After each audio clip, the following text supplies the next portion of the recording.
Shooting video on a cell phone. So what are the best practices for shooting video on a cell phone? Well, if you ask any professional video editor, they'd probably ask, why do you want to shoot on a cell phone? What are the advantages? And I think it's a convenience thing. I was recently actually on a podcast called Watch Time with Bill Barona with Flex Media. And one of their questions was, what should people know about shooting on a cell phone for a video? Whether it's a company video, a marketing video, what are some tips for people that are shooting on a cell phone, specifically for video editing?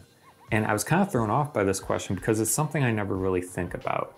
As a professional video editor, I'm always usually editing DSLR cameras or camcorder videos that are shot actually with professional grade equipment.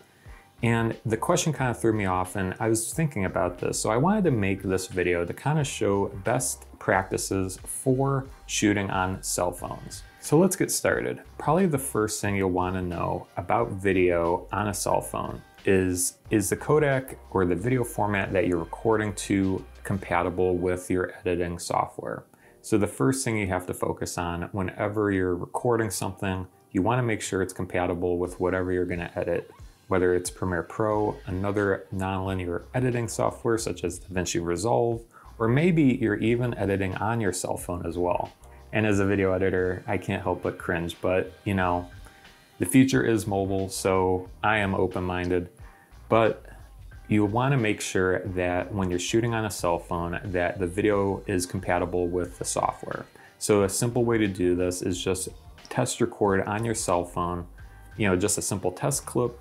Put it in your editing software and see if it's compatible. With the place I work with, we often get videos from clients where they shoot on their cell phone, they give us the footage, and we create a video for their event. And sometimes in the past, the codec, the video format they shoot in, isn't compatible.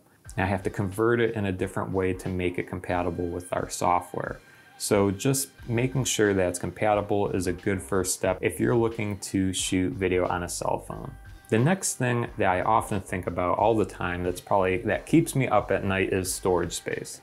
And on cell phones, they are getting better, but you just want to make sure that you have enough storage space to store your video. The worst thing that could happen on a video shoot is you run out of space. Specifically on your cell phone, there's not really an easy way where you can eject the card, put in another card. It's usually internal memory. There is a micro SD card on most cell phones, but it's not as accessible as like a DSLR camera or another type of camcorder where you can easily open the door, put it in, put it out. With most cell phones, you have to kind of like use the special key that you get and like undo it, and then it's more of a hassle for most phones. But this is something I've looked into. If you are looking to shoot on a cell phone, is making sure you have enough storage space. The next problem I usually run into with cell phone video is when people shoot on cell phones, they don't really think about the orientation of the video. Because how is the video gonna look in the end? Is it gonna be horizontal, 16:9? Or is it gonna be vertically? Because most people hold their cell phones like this when they record, not like this. So you wanna make sure if other videos within this video are horizontal, you want to shoot like this, not like this. So it really comes down to how the final video is going to look. If you are shooting vertically, that's fine. You can do that, just know that in the end, it's going to be a vertical video. Most platforms shoot horizontally. So like if you're watching a TV or something, it's horizontal. But like say if you're on TikTok or like social media, then vertical videos are very common. And the last thing to keep in mind is sound. Probably one of the most important aspects about video is great quality sound. And when you're shooting on a cell phone for video specifically, the onboard microphone for cell phones are not that good. Laptops as well, iPads, the built-in microphone is just not good. Macs are a little bit better, so if you're shooting on an iPhone, possibly it's a little bit better than maybe a Samsung or another type of phone. But I would highly recommend at least getting a separate mic that you are recording audio. That way it's clear, it's better, and you'll just have a better product in the end. So there you go, those are the tips that I have if you're looking to shoot on a cell phone.